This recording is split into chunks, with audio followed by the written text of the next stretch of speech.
Oi, gente, bem-vindos a mais um vídeo. O vídeo de hoje, como você já viu aí pelo título, não é muito legal, mas é uma história que eu queria trazer pra vocês, pra repartir a minha experiência, pra falar um pouco sobre esse tipo de assunto, porque eu sei pra que quem mora aqui na Europa fica sempre aquela incógnita, será que eu passo por isso ou não, né?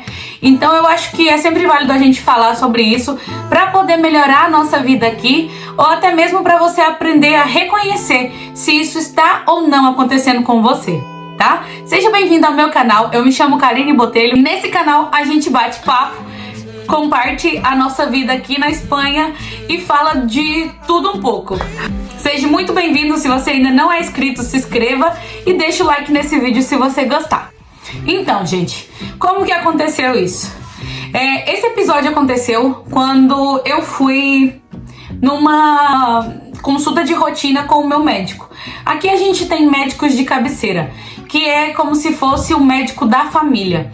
Esse médico, ele, para você passar para qualquer outra especialização, que seja um ortopedista, um médico gástrico ou qualquer tipo de tratamento específico, esse médico é o que te envia para especialidades. Ele é como se fosse um clínico geral. Então eu pedi uma cita, né, que é como se fala aqui, para falar com esse médico, né, para poder falar sobre uma situação que era sobre a minha saúde psicológica. Fazia tempo que eu estava me sentindo mal, estava me sentindo muito cansada, triste, e eu comecei a notar que eu estava ficando muito confusa, sabe? Porque eu tava trabalhando na época num trabalho que era muito sistemático e eu tava me confundindo eu começava a fazer uma coisa e deixava pelo meio. Bom, eu sei que, resumindo, né? Eu estava sentindo que eu tava com sintomas de dislexia. Então eu fui nesse médico para poder ele me encaminhar para um especialista para que eles pudessem me informar do que eu faria, né? O que eu tinha que fazer, o que eu tava buscando, que eles me fizessem um check-up para descobrir o porquê eu tava acontecendo isso comigo. E como eu sabia que não era algo assim meu, né, recorrente, eu sempre fui assim um pouco despistada, mas nada que me atrapalhasse no meu dia a dia.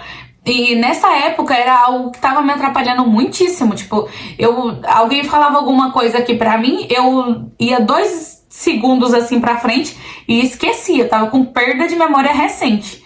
E eu me preocupei, beleza. Chegando lá, gente, eles me deram uma cita super cedo. No dia anterior, eu tinha trabalhado à madrugada. Eu cheguei em casa, eram umas 3:30 da madrugada. Então eu tava super cansada, com sono, mas mesmo assim eu ainda fui na visita. E eu me lembro que era umas, acho que 7 horas da manhã, gente. Então eu mal dormi, né? Mas deixei minha roupa, minhas coisas preparadas. Falei pro meu marido levar as crianças na escola, avisar que ia chegar um pouquinho mais tarde no trabalho, pra eu poder não perder essa cita com o médico, porque realmente era algo que tava me incomodando muito. Beleza, chegando lá, gente, eu super esperançosa de que ia resolver meu problema. Eu entrei pela porta, né? Chegou minha hora, me chamou, eu entrei pela porta. Ele não me falou bom dia, não falou pra eu me sentar, simplesmente ficou assim olhando pro computador. Beleza. Aí eu mesma, né? Sentei, falei bom dia. Ele não me respondeu. Eu falei, ixi, já tá estranho isso aqui. E aí, na hora que ele olhou pra mim, eu já senti, na hora, gente, um clima de desdenho. E aí eu já comecei, assim, a ficar meio escabriada. Sabe quando você fala assim, você sente o clima, gente, que não vai dar certo, não vai funcionar? Aí ele falou, que aconteceu? Assim, gente, o que aconteceu? Aí eu fui e falei pra ele, eu vim pra você me encaminhar pra um psicólogo. E ele, o que tá acontecendo? Aí eu falei pra ele, né, o que tava acontecendo, que no trabalho eu não tava me sentindo produtiva, que eu não tava me sentindo bem, que eu tava esquecendo muito as coisas, que eu tava me liando com tarefas rotineiras, coisas que eu já tava acostumada a fazer, que eu tava me sentindo muito, muito cansada e que eu tava, sei lá, esquecendo da minha rotina, não tava conseguindo me organizar bem. Sei lá, gente, eu fui falando coisas que pra mim eram um sinal de alerta. E aí ele deu uma teclou lá, né, como se estivesse anotando as coisas que eu tava falando. E aí eu falei, mas eu preciso disso pra já, eu preciso urgente, porque eu realmente não tô me sentindo bem. Aí ele olhou assim pra mim e falou: você acha que é assim? Você acha que é só você falar que precisa e vai ter cita? Não. A fila é de meses. Antes dos 6 meses você não precisa nem se preocupar, que não vão te ligar, não vão te chamar. Falei, mas não tem como você colocar aí na minha ficha, né? Observação, que é um caso urgente, gente. Nesse momento eu ainda tava super calma. Aí ele falou assim: mas você tá achando que aqui é o quê? De que país que você veio? Porque lá no seu país, as filas para psicólogo também é muito larga.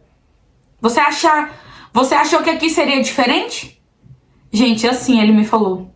Eu respondi pra ele, eu falei: não, eu não sei sobre a fila do meu país, porque graças a Deus lá no meu país eu nunca precisei de tratamento psicológico. Então eu não sei, não conheço. Na verdade eu não posso te dizer que tamanho que é a fila de lá. Aí ele foi, nessa hora eu falei assim, já comecei a ficar mais ríspida.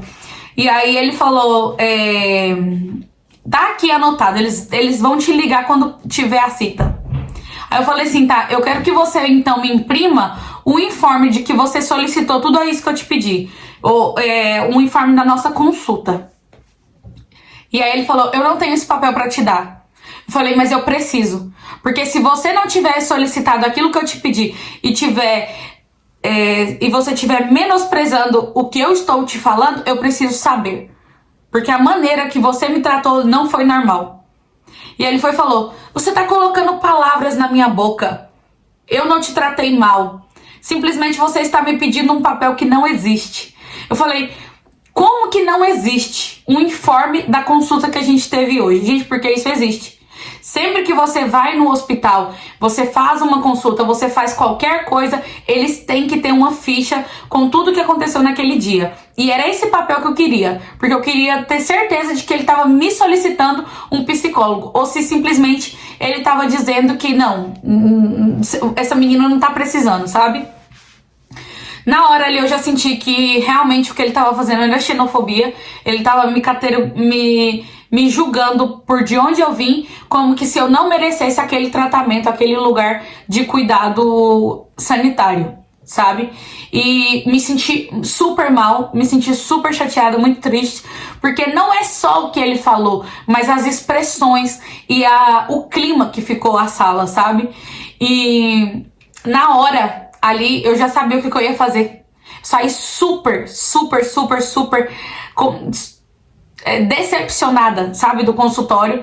Fui direto no mostrador, pedi a hoja de reclamação, que é para poder você fazer, para você poder reclamar, uma hoja normal, de um papel para você fazer a sua reclamação sobre qualquer coisa que aconteceu no hospital. Lá eu escrevi tudo que aconteceu na consulta, coloquei o nome do médico e falei que o próximo passo que eu iria fazer seria ir na delegacia e para denunciar o que ele tinha feito comigo, que foi, né, xenofobia.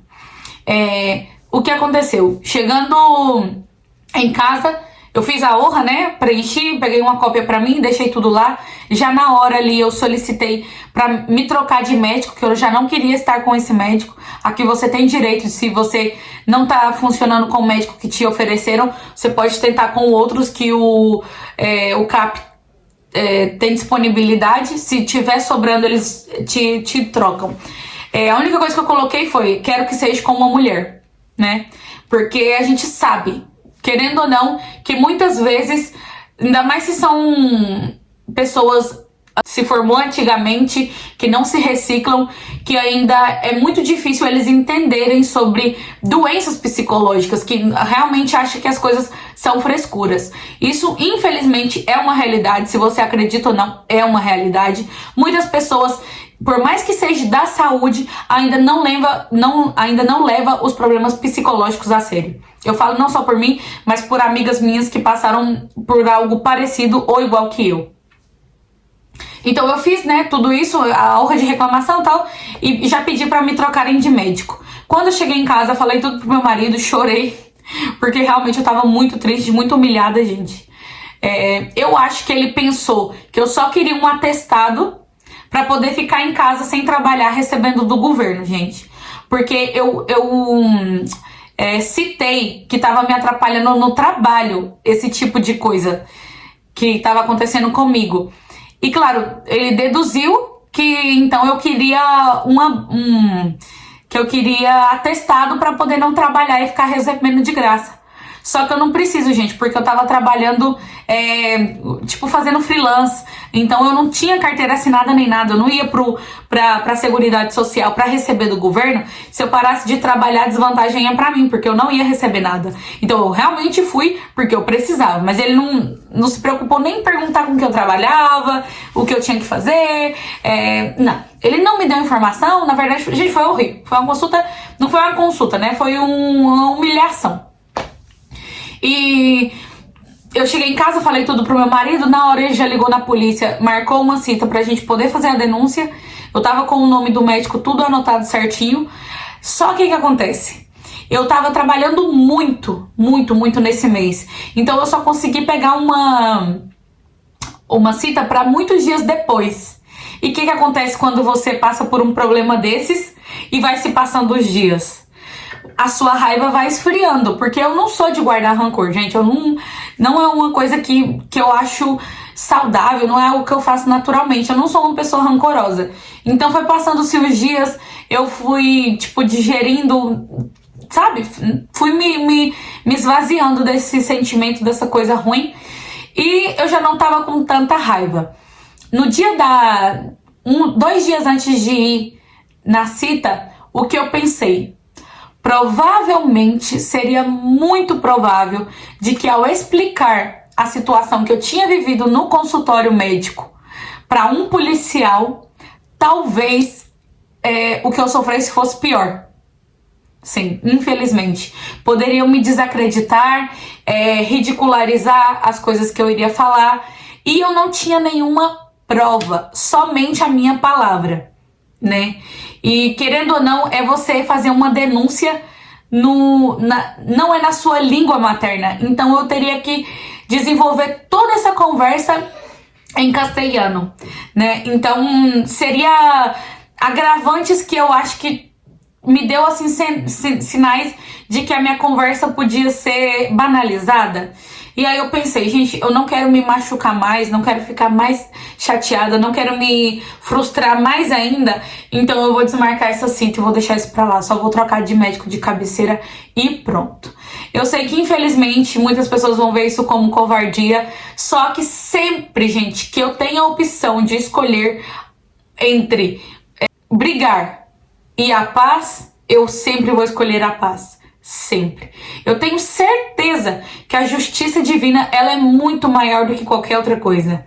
E infelizmente tudo que se faz nessa terra se paga. Eu sei que algum dia esse homem vai passar por algo parecido, que ele vai se lembrar desse momento e vai saber que o que ele fez foi errado. Então eu sempre creio na justiça divina. E por mais que os homens aqui tenham que fazer justiça, nesse caso não foi algo de vida ou morte, gente. Né? Eu posso cambiar de médico de cabeceira, posso fazer, né, posso ou pagar um médico particular, alguém que realmente vai me levar a sério. Eu já pensei em entrar em contato com alguma psicóloga para fazer terapia online, não sei, já pensei em 1000 maneiras diferentes para poder eu não ter que passar por esse tipo de situação de novo. É uma das realidades do imigrante aqui, né? Sei que não foi um vídeo muito legal, mas eu queria repartir com vocês essa história para que você, se você estiver passando por algo parecido, já passou, você saiba que você não está sozinho. E sim, a xenofobia existe sim, ela é real, ela é rotineira, cotidiana, acontece todos os dias com alguém.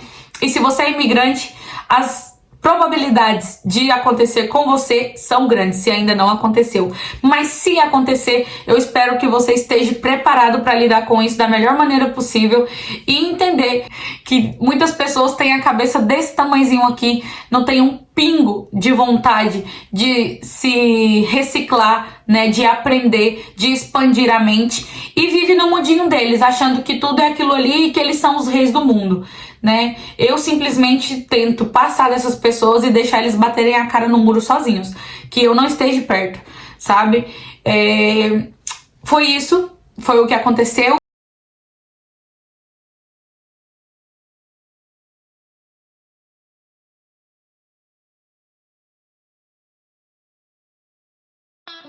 to